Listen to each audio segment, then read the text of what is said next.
C'est une grande joie, un plaisir de se retrouver encore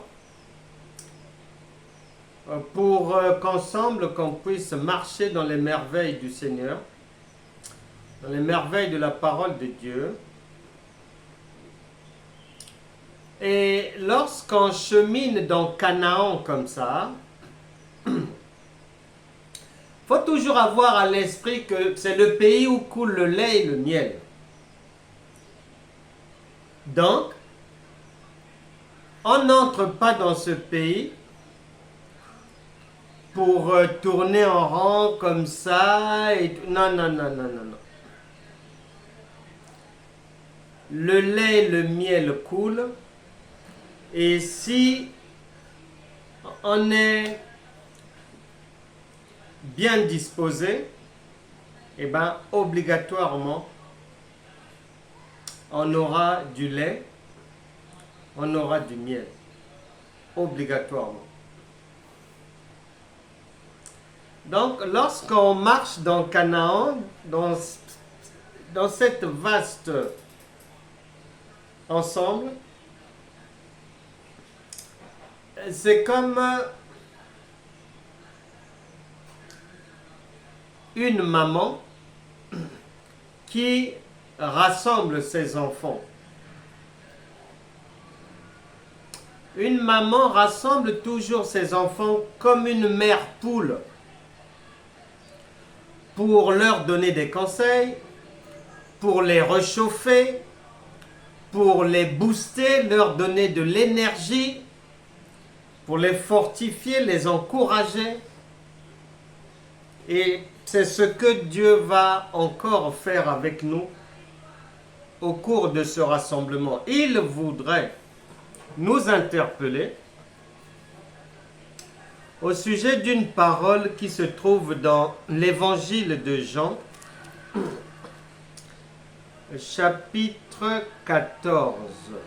Évangile de Jean, chapitre 14 et au verset 1. Il est écrit, Jean chapitre 14 verset 1, que votre cœur ne se trouble point. Que votre cœur ne se trouble point. Le Saint-Esprit sait qu'il y a au moins une personne, au moment où nous commençons cette marche dans le pays où coule le lait et le miel, dont le cœur est vacillant. Parce que la vie sur terre consiste à résoudre des problèmes. Et lorsque le cœur est perturbé, troublé, c'est parce qu'il y a des secousses de la vie.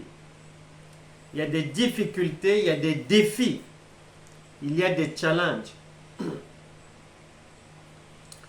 Que votre cœur ne se trouble point,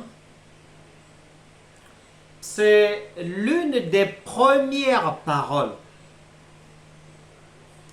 que l'on donne à quiconque quitte le monde, quitte le mal, pour nous rejoindre dans le royaume de Dieu.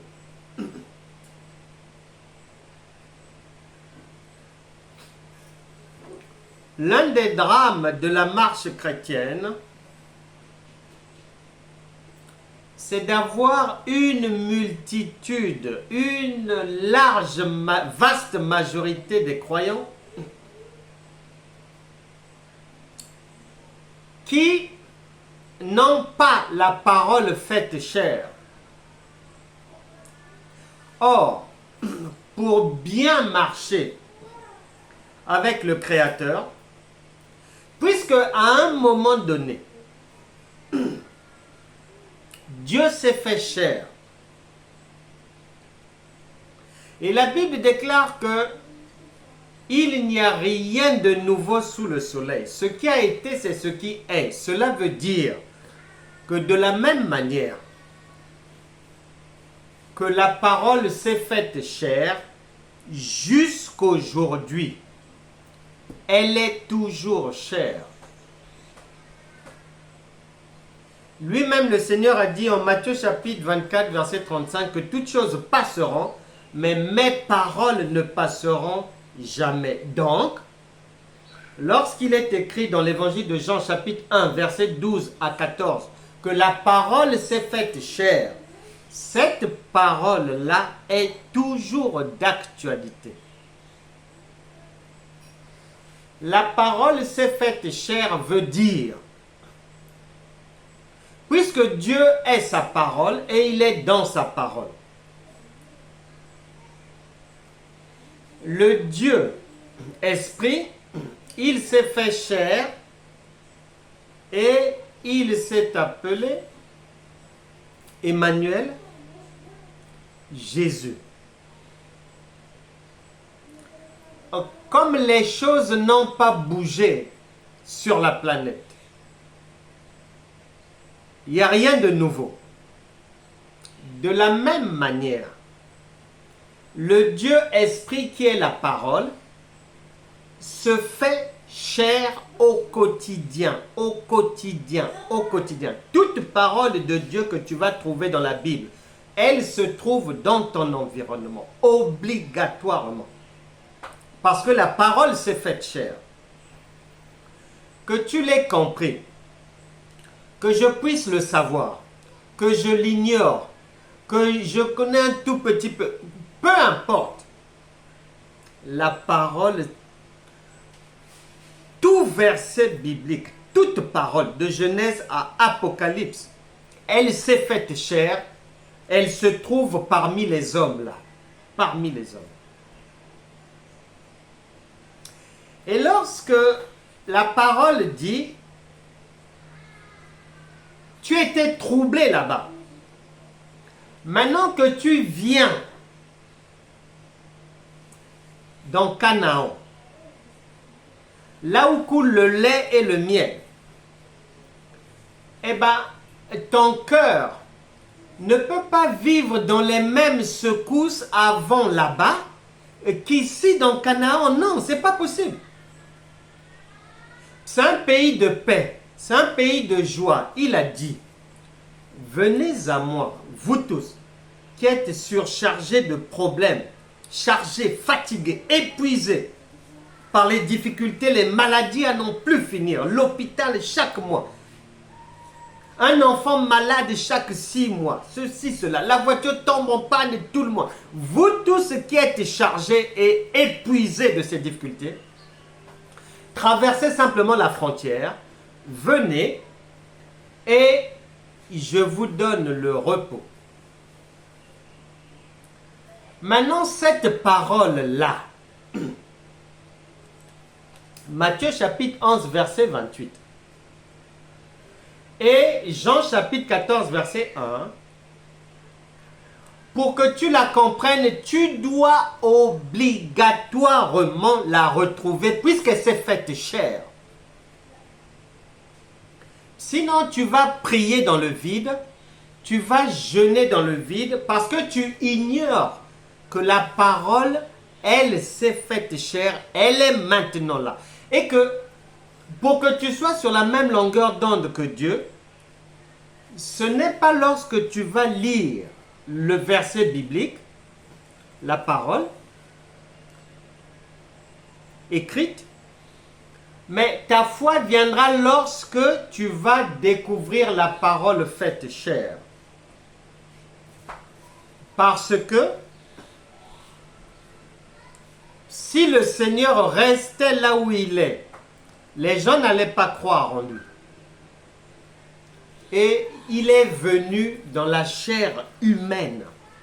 Donc sa parole est toujours là au milieu de nous. Maintenant, pour que ton cœur ne se trouble point, si tu cites seulement le verset comme ça, oui, le Seigneur, tu as dit que mon cœur ne se trouble point, Oui, aide-moi à ne pas être perturbé lorsque je vais recevoir la feuille d'imposition. Ah, lorsque je vais recevoir telle facture, aide-moi, soutiens mon cœur, ceci, cela. Non. Quand tu vas recevoir le courrier, si tu parles comme ça, quand tu vas ouvrir, vaut mieux préparer une chaise et s'asseoir d'abord. Vaut mieux préparer une chaise, s'asseoir d'abord. Parce que, n'ayant pas la parole faite chair, ton cœur va vaciller. Ton cœur va vaciller. Maintenant, c'est quand tu retrouves cette parole faite chair, à ce moment-là, ton cœur ne va pas vaciller. Jean chapitre 14, verset 1, nous allons maintenant faire un cas pratique. Je vais te montrer si Dieu me donne une telle parole. Pour que cette parole puisse, c'est-à-dire se fabriquer en moi, c'est-à-dire que mon cœur ne puisse pas trembler devant n'importe quelle mauvaise nouvelle, il faut que je retrouve cette parole dans la vie réelle de tous les jours, puisqu'elle existe au milieu des hommes. C'est cette parole que je vais retrouver faite chair, c'est celle-là qui va permettre à mon cœur de croire que quand les mauvaises nouvelles vont arriver, non, j'ai vu la parole faite chair, c'est réel, je n'ai rien à craindre.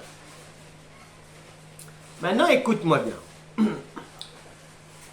On va prendre Matthieu chapitre 11, verset 28 et Jean chapitre 14, verset 1. Après la lecture, avant de prier, le Saint-Esprit voudrait que je retrouve sa parole lui-même dans la société. Maintenant, ça va donner ceci. Écoute bien. Que ton cœur ne se trouble point s'adresse à quelqu'un qui soit a un cœur troublé ou soit a un cœur qui a l'habitude d'être troublé. C'est l'image d'un Ukrainien, par exemple. Il est perturbé par ce qui se passe chez lui. Bombes, grenades, explosions, il faut se déplacer, il faut courir de nuit, de jour, il fait froid. Il faut mettre la femme et les enfants dans un lieu peut-être sûr. Il faut courir. Une vie pleine de secousses, d'incertitudes et de dangers. C'est ce que nous sommes lorsque nous sommes extérieurs à la vie divine. Lorsque nous étions dans le monde. Une vie exposée à toutes sortes de dangers. Le tabac, la cigarette, la dépravation sexuelle, etc., etc., les adultères, les mauvaises mœurs, tout cela. Maintenant, l'Ukrainien décide que non, je vais aller chercher une vie meilleure. Il se présente avec femme et enfants, soit à la frontière belge, soit à la frontière hollandaise, soit à la frontière française. Bonjour, bonjour. On vous écoute. Voilà, je reviens de chez moi là-bas, ça brûle. Je ne veux pas de cette vie. Je suis venu pour que votre pays m'accorde le refuge.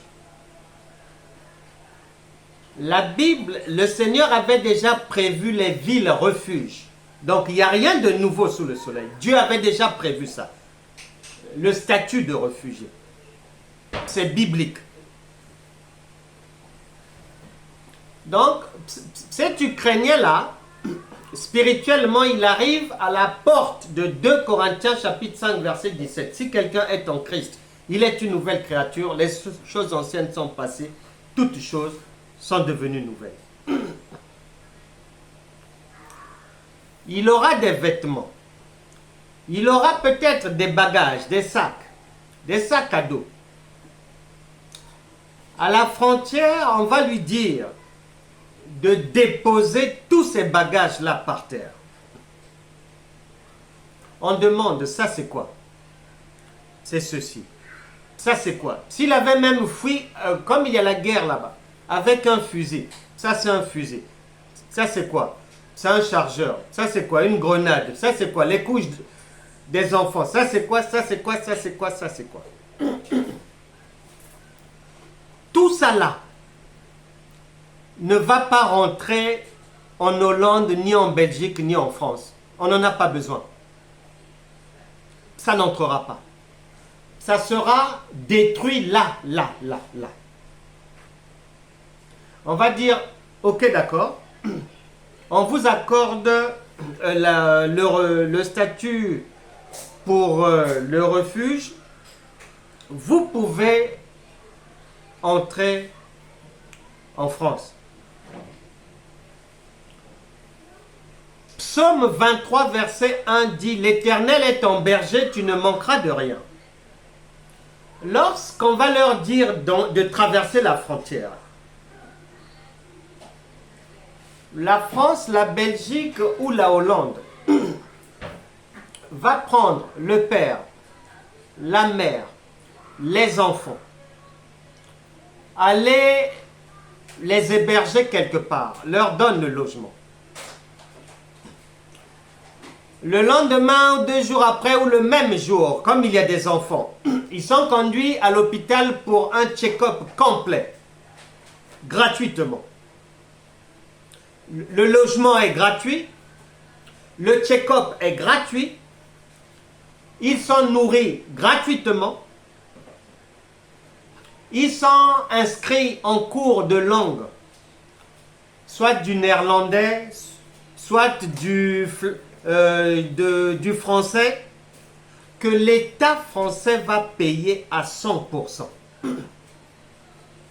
Une prise en charge totale. Psaume 23, verset 1, c'est ça. On prend les enfants, on les inscrit directement à l'école. Les parents n'ont aucune démarche à faire. Ils ont suffisamment été bousculés, on ne peut pas les bousculer davantage. Ils doivent se reposer. À partir de là, la Bible déclare, 2 Corinthiens chapitre 5 verset 17, si quelqu'un est en Christ, il devient, c'est-à-dire il a traversé la frontière, il devient une nouvelle créature. Les choses anciennes sont passées, c'est-à-dire le réfugié ukrainien, une fois qu'il nous rejoint, plus de bombes, plus de cris d'enfants, plus d'explosions, plus de voir les cadavres, les gens mourir, il faut courir dans la neige, il faut courir dans la nuit, il faut aller se réfugier, plus de sirènes, plus d'ambulances qui passent matin, midi, soir, c'est fini ça, c'est une vie nouvelle qui commence. C'est une vie complètement nouvelle.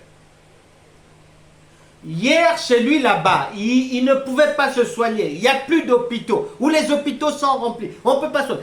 Lorsqu'il rejoint la France ou la Belgique, le même jour, c'est un check-up complet. Le même jour. Et la Bible déclare que pour les enfants de Dieu, toutes choses deviennent nouvelles. Les divorces à répétition, ça s'arrête, c'est terminé. Ça, c'était là-bas. Chez nous, ici, ça n'existe pas. Les larmes pleurées du matin au soir, ça, c'était là-bas. Ici, c'est le lait et le miel. Il n'y a pas matière à pleurer. Non, non, il n'y a pas. C'est l'abondance. Dans Canaan, c'est l'abondance. Il n'y a pas le manque, non. Et Josué chapitre 1 verset 5 dit, je ne te délaisserai point, je ne t'abandonnerai pas. Tu ne peux manquer de rien. Le cœur était troublé en Ukraine. Mais une fois que nous avons reçu cette famille, le sommeil du père, de la mère, des enfants, c'est un autre genre de sommeil, d'une autre qualité supérieure et de loin. Plus d'insomnie, plus de cauchemars, plus de sommeil, tu dors, en fait tu ne dors pas. Parce que c'est la guerre. Tu ne peux pas dormir. C'est fini. C'est ce que veut dire 2 Corinthiens chapitre 5 verset 17. Mais que les enfants de Dieu ne comprennent pas. Parce qu'ils n'ont pas l'image. Ils n'ont pas la parole faite chair. La foi va tenir sur quoi? La foi tient sur la parole faite chair. Je découvre l'histoire de cette famille réfugiée. J'ai les indications sur leur vie d'avant. J'ai aussi les indications sur leur vie nouvelle en France, ou en Belgique, ou en Hollande. Et dans le monde spirituel, c'est ce qu'on appelle la vie nouvelle en Christ.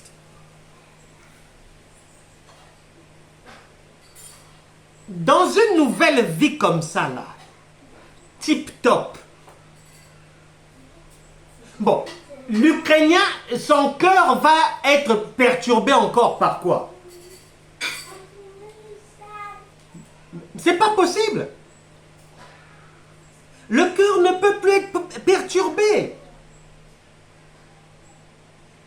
Et c'est ce que la parole nous fait comprendre et nous montre. Dans la société, la parole fait chair.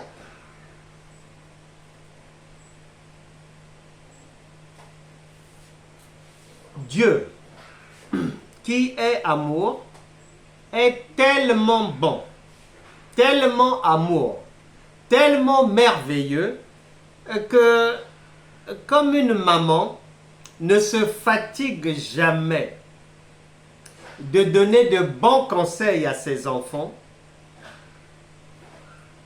et elle ne se fatigue pas. Si l'enfant n'a pas compris ce que maman a dit comme ça, maman va lui réexpliquer les choses de telle autre manière afin de lui permettre de mieux saisir. Et c'est ce que le Seigneur fait de bout en bout de sa parole. Je vais te dire la vérité aujourd'hui. Écoute. La Bible déclare, ce n'est pas moi qui le dis, c'est écrit dans la parole de Dieu. Ecclésiaste chapitre 1, versets 7 à 9 là-bas. Que Dieu ramène toujours ce qui a été. Il n'y a rien de nouveau sous le soleil. Ce qui existe a déjà existé et existera encore. Cela veut dire ceci. Tu prends le livre de la Genèse. Tu prends Exode, Lévitique, Nombre, Deutéronome, tu continues. Tu alignes tous ces ouvrages-là, les Ruth, les Samuel, 1 Samuel, 2 Samuel, tout ce monde-là, 1 Chronique, 2 Chroniques et compagnie. C'est très simple. Dans la Genèse, Dieu explique à ses enfants que nous sommes des choses pour nous permettre, si Genèse on n'a pas bien saisi, de comprendre. Il réexplique la même chose dans Exode, mais différemment. Et dans chaque livre, il réexplique la même chose, mais différemment. Différemment. 1 Chronique, 2 Chroniques, et tout le reste, les Néhémie et compagnie, c'est la même chose expliquée autrement. Donc, pourquoi? Pour que si à gauche tu ne comprends pas, au moins après tu peux saisir. Si après tu ne comprends pas aussi, la troisième fois, au troisième livre, tu comprendras. Si là aussi tu ne comprends pas. Donc, le Seigneur a insisté pendant 66 livres comme ça pour expliquer la même chose, mais différemment. Et c'est ce que nous allons faire maintenant aussi. Que votre cœur ne se trouble point. Je viens d'en donner la parole faite chair par cet exemple de la famille ukrainienne qui passe de l'enfer au paradis. Ce qu'est le passage des ténèbres spirituellement à la lumière de Dieu. Je vais maintenant l'expliquer autrement, mais c'est toujours la parole faite chair. Dieu s'est arrangé que toute la parole de Dieu soit devant nous. Nous avons la Bible qui est la parole écrite. Et nous avons la réalité de la vie terrestre qui est la parole faite chair. La Bible déclare,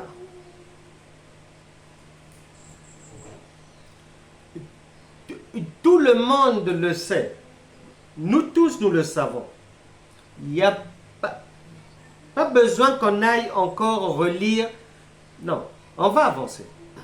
La Bible déclare que Dieu a fait de ses enfants un royaume de sacrificateurs.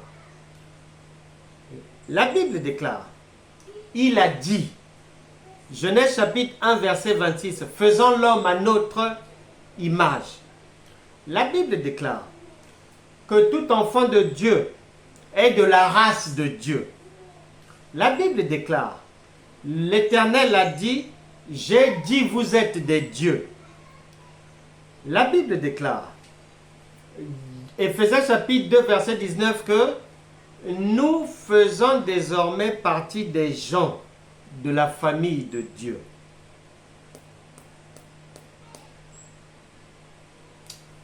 Un chiot, c'est l'enfant d'un chien.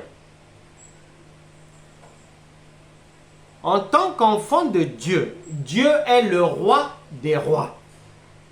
Donc, nous sommes des rois et des reines.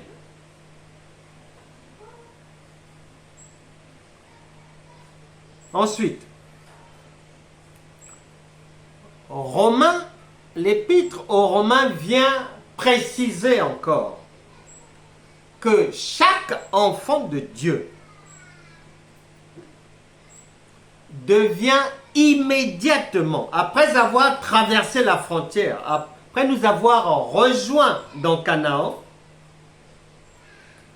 la personne devient héritier de Dieu et co-héritier de Christ. C'est ce que la parole de Dieu dit, que nous devenons héritiers de Dieu et co-héritiers de Christ. Donc, si tu rassembles toutes ces paroles, tu as donc les enfants de Dieu, un sont des dieux, sont des rois, sont des princesses, sont des princes et ont la nature de Dieu. Maintenant, pour que tu comprennes exactement ce que ça veut dire, il faut que tu retrouves ces paroles faites chères. Parce que pour comprendre l'expression « que ton cœur ne se trouble point », pour bien comprendre pourquoi Dieu le dit, il faut retrouver cette parole-là. On l'a retrouvée avec le réfugié ukrainien. Les villes refuges sont prévues par Dieu. Maintenant, pour comprendre ces paroles à travers lesquelles Dieu a fait de nous des gens de sa maison, des gens de sa race, des héritiers, double héritiers, héritiers de Dieu, co-héritiers de Christ, des rois, des reines, des princesses. Pour comprendre cela, tu ouvres tes yeux, tu observes comment vit-on chez le roi du Maroc, comment vit-on chez le roi de Thaïlande, chez l'empereur du Japon, chez le roi de Suède là-bas.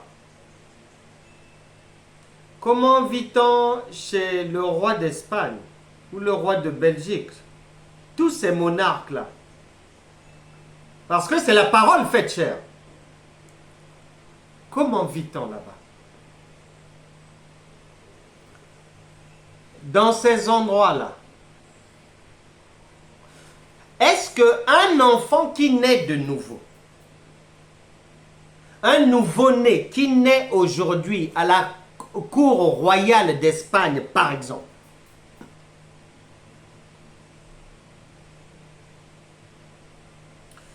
est-ce que pour que sa vie puisse réussir, parce que c'est un prince et il est héritier, comme tout enfant de Dieu, pour que tu comprennes ce que Dieu veut dire par là, tu réponds toi-même aux questions que le Saint-Esprit te pose. Un nouveau-né dans ces endroits-là, pour réussir dans sa vie, est-ce qu'il devra souffrir? Est-ce qu'il aura une quelconque croix à porter? Est-ce qu'il devra attendre quelque chose? Est-ce qu'il devra durement travailler dans sa vie? Le Saint-Esprit va te poser même 30 questions. Toi-même, tu as les réponses. Tu as les réponses. Du début de sa vie jusqu'à la fin de sa vie. Lorsqu'on vient au monde, à la cour royale du Maroc, de Belgique ou d'Angleterre,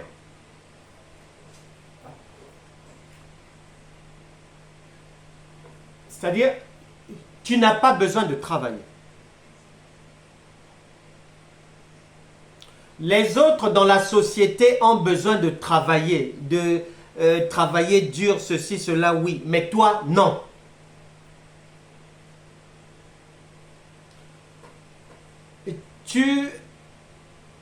Si tu es malade, tu es pris en charge par l'État à 100%. Avec les plus grands médecins du pays. Tu ne seras jamais à pied. Il y a le parking royal qui est là. Les chauffeurs sont là 24 heures sur 24. Tu ne dormiras jamais affamé. Du moins, si toi-même tu veux jeûner. Il ne te manquera jamais un seul repas. Tu n'auras jamais de souci de facture ou quoi que ce que les autres connaissent là-bas. Tu ne peux pas connaître ça. Tu ne connais même pas c'est quoi. Oh, les impayés de loyer. Oh, EDF m'a relancé. Oh, tu ne connais pas ça. Du début de ta vie jusqu'à la fin de ta vie. Ce que les autres vivent, c'est-à-dire c'est une vie qui est étrangère à ta vie. Tu ne connais pas ça. Et tu es dans une vie de tout repos, du début à la fin. C'est ce que Dieu a prévu pour tout enfant de Dieu, né de nouveau. Toutes choses deviennent nouvelles. Les insomnies d'hier. Oh, ceci a manqué. Oh, faut attendre pour compléter comme ça.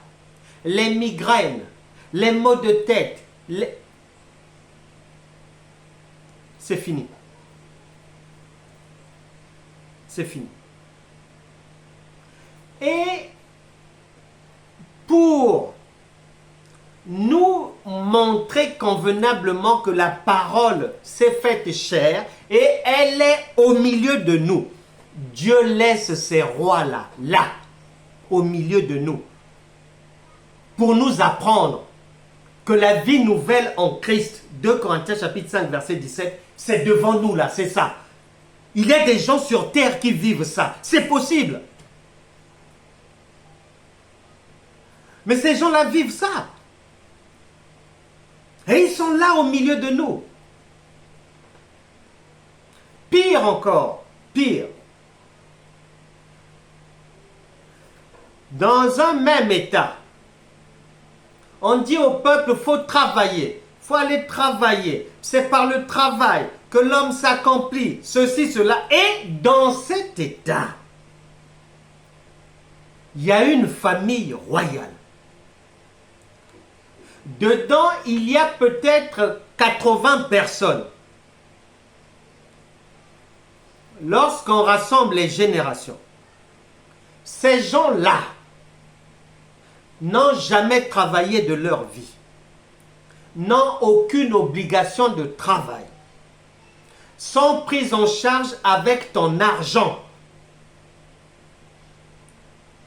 Les gens acceptent qu'eux doivent travailler durement et qu'il y a toute une famille vaste qui est là.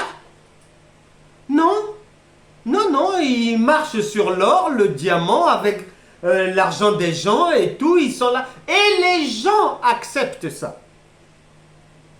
C'est la faveur divine. C'est la faveur divine. C'est pour ça que le Seigneur avait dit à David, règne au milieu de tes ennemis. Parce que l'enfant de Dieu est destiné à s'imposer même au milieu de l'adversité. Ce n'est pas son problème. Tu crois que les gens qui vivent au Palais Royal d'Espagne, de Belgique, du Maroc, du Swaziland et compagnie, mais à quel moment leur cœur va être troublé?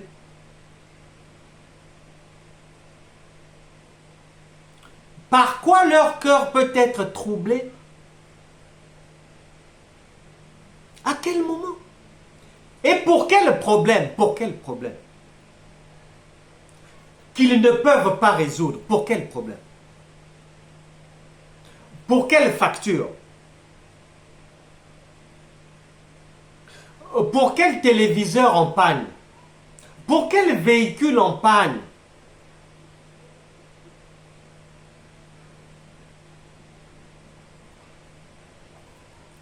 C'est la vie que Dieu a prévue pour tout enfant de Dieu qui devient héritier de Dieu et co-héritier de Christ.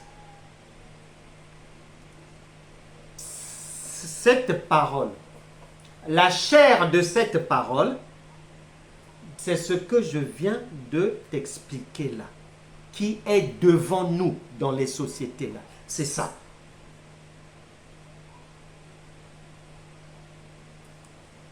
Le trouble n'est pas pour les enfants de Dieu.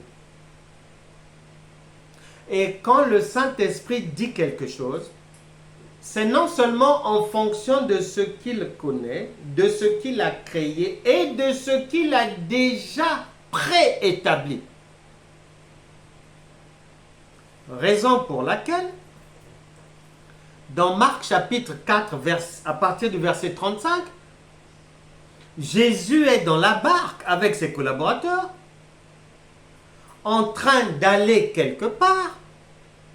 Mais comme chacun de nous a des projets pour avancer dans la vie, et les tempêtes des difficultés se sont levées, la Bible déclare que pendant que les amis paniquaient, étaient perturbés, les cœurs troublés et tout, comme beaucoup d'enfants de Dieu, entre griffes,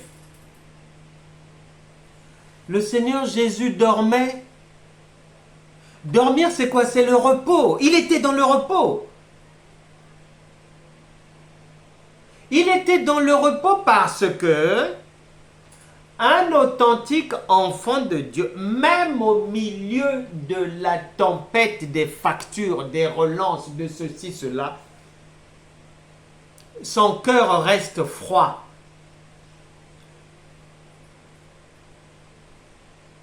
Il ne monte pas en température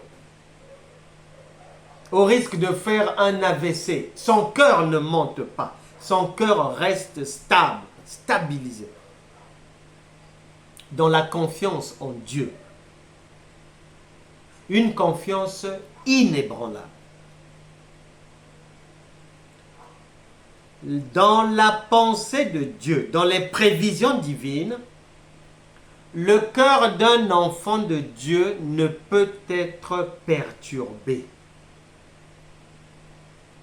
Que le corona vienne, qu'on oblige les gens à se vacciner, que le petit frère du corona vienne, que la conjoncture devienne difficile, que les prix augmentent partout, que la situation au travail vraiment terrible. Dieu ne changera pas ce qu'il t'a déjà dit. Que votre cœur ne se trouble point. Il ne changera pas. Il est fidèle. La Bible déclare en Hébreux chapitre 13 verset 8, il est le même hier, aujourd'hui et éternellement. Le cœur d'un enfant de Dieu n'est pas destiné à être ballotté, grimpé en température et tout. Non. Les palpitations fabriquent des maladies. Ça fabrique les cancers, les AVC et autres. Les veines sont bouchées et tout. Le conseil de Dieu est toujours le meilleur. Que le cœur ne puisse pas être perturbé. Que le cœur ne soit pas perturbé.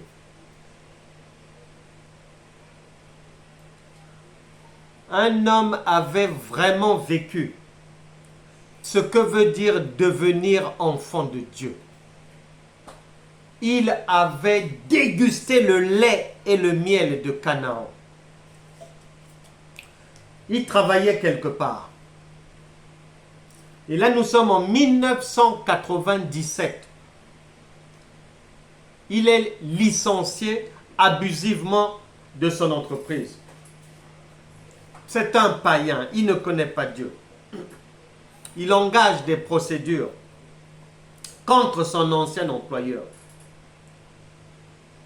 pour licenciement abusif. Toutes les procédures n'ont pas marché. Les années passent. Un jour, il devient enfant de Dieu, né de nouveau.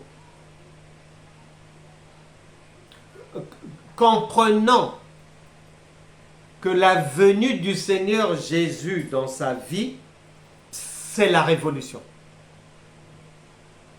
Parce que le Saint-Esprit est la résurrection. La résurrection a pour objectif de ramener à la vie toute situation humaine déclarée finie, que ça soit dans l'administration, dans les papiers. On ne veut pas te remettre le document. Le document s'était perdu. On ne veut pas te donner tes droits. Tu as perdu ceci. On t'a répudié là-bas. Ça fait 62 fois que tu divorces. Ceci, cela. La résurrection, lorsqu'elle vient, c'est pour ramener à la vie tout ce qui était devenu pour toi honte, larmes, confusion, doute.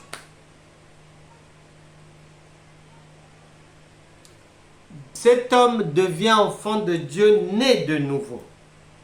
Il débute sa marche dans Canaan, le pays où coule le lait et le miel.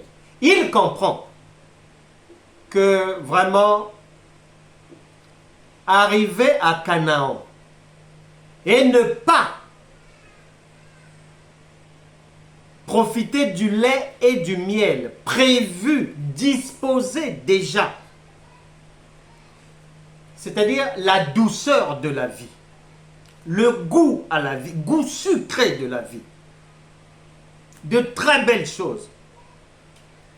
Il comprend que ce serait triste et dramatique. Il croit de la bonne manière et il comprend que le Saint-Esprit qui est venu en lui, c'est pour ressusciter tout ce qui était mort dans sa vie. Bien-aimé, tu ne savais peut-être pas, ou tu avais peut-être oublié, mais Dieu ressuscite les morts. Dieu ressuscite les rêves. Dieu ressuscite toute situation humainement impossible. Devenu enfant de Dieu, il réintroduit une demande pour que son cas soit réexaminé. Il obtient ce droit-là, que la justice rouvre ce dossier, vérifie convenablement. C'est après 20 ans. Il avait été licencié en 1997. C'est en 2017 qu'un tribunal est venu lui donner raison et a ordonné à son ancien employeur de le rétablir dans ses droits, de lui donner son argent et de le dédommager avec les intérêts des 20 années qui sont passées. Dieu ressuscite les morts. Que ton cœur ne se trouble plus jamais. Les cœurs sont troublés parce que ne comprenant pas ce que le Saint-Esprit dit, ne comprenant pas ce que veut dire que ton cœur ne se trouble point. Quand quelqu'un ne comprend pas ce que veut dire cherchez premièrement le royaume et la justice de Dieu et toutes choses vous seront données par-dessus tout. Quand quelqu'un n'a pas cette parole faite chère, quand quelqu'un n'a pas la parole faite chère, psaume 23 verset 1, l'Éternel est ton berger, tu ne manqueras de rien. Lorsque quelqu'un n'a pas la parole faite chère, psaume 34 verset 10, rien ne manque à ceux qui craignent Dieu. Lorsque quelqu'un n'a pas la parole faite chère, psaume 37, verset 25, j'étais jeune, j'ai vieilli, mais je n'ai jamais vu le juste, c'est-à-dire un enfant de Dieu, mendier son pain ni sa descendance. Lorsque les gens n'ont pas toutes ces merveilleuses paroles disponibles dans Canaan, lorsque les gens n'ont pas ces paroles faites chères, d'où leur viendra la foi? D'où?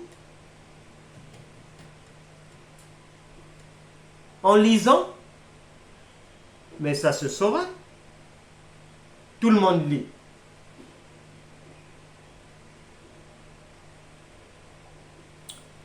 Le Saint-Esprit voudrait qu'à partir d'aujourd'hui, que ton cœur ne se trouble réellement plus. Les mauvaises nouvelles peuvent arriver. Ça peut arriver. Mais l'enfant de Dieu est comme cet individu avec un imperméable.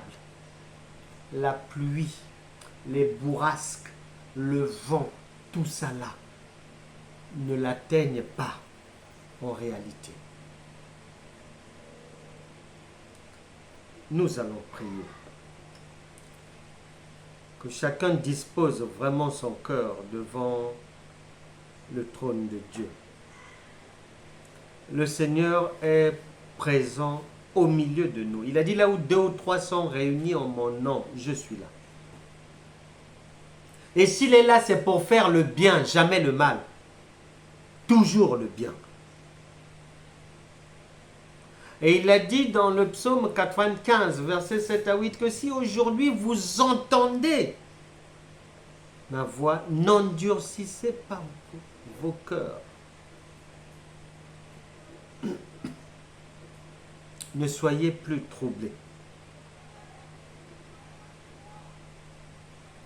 Que chacun s'adresse à Dieu. Seigneur, nous te demandons pardon pour nos faiblesses, pour les moments où on a parfois peut-être oublié que tu étais là. Saint-Esprit, nous te demandons pardon parce que, bon, la parole faite chère, on ne jette pas le regard par là-bas. On avance. On a avancé à l'aveuglette. Et après, quand ça n'a pas marché, Seigneur, on t'a accusé. Ou on a accusé le diable. Ou on a accusé des amis, des parents. Que Saint-Esprit ait pitié de nous. Aie pitié de nos manquements. De notre mauvaise compréhension de ta parole. Merci de nous avoir éclairés aujourd'hui. Merci de nous avoir donné la lumière qu'il fallait, afin que nos cœurs ne puissent plus être perturbés, afin que nos cœurs soient désormais stables, calmes, confiants, sereins, face à n'importe quelle situation. Au nom puissant de Jésus, nous croyons par la foi, Seigneur, que nous sommes pardonnés. Saint-Esprit, je brise tout joug des limitations dans les vies. Je brise les jougs des malédictions, des maladies. Au nom puissant de Jésus. Que désormais la parole Romains chapitre 4, versets 17 à 18 se fasse réellement chère dans les vies de tout un chacun. Au nom puissant de Jésus. Que toute difficulté disparaisse. Que tout dossier en attente reçoivent maintenant un avis favorable, que le doigt de Dieu signe les autorisations. que toute démarche administrative se solde par un succès. Toute démarche bancaire, tout problème, tout souci financier soit résolu maintenant. Je dis non à la sécheresse financière, oui à l'abondance, l'héritage en Christ, au nom puissant de Jésus. Saint-Esprit, fait du bien à chacun. Aucune maladie dans les corps. Toute maladie disparaisse maintenant. Tout démon perturbateur, vous partez maintenant. Au nom puissant de Jésus. Plus de doute, plus de chagrin. Que tout cœur qui était perturbé reçoive maintenant la paix divine. Que les pensées sombres, les idées noires, le découragement, les inquiétudes, soucis de la nuit, soucis du lendemain, soucis des fins de mois, tu disparais maintenant au nom de Jésus. Que la grâce, la joie, la bonne humeur, la paix, l'abondance divine soit le partage de tout un chacun. Au nom puissant de Jésus. Que tous les cauchemars de la nuit disparaissent. Plus de perturbations, ni de jour, ni de nuit. Au nom puissant de Jésus. Amen.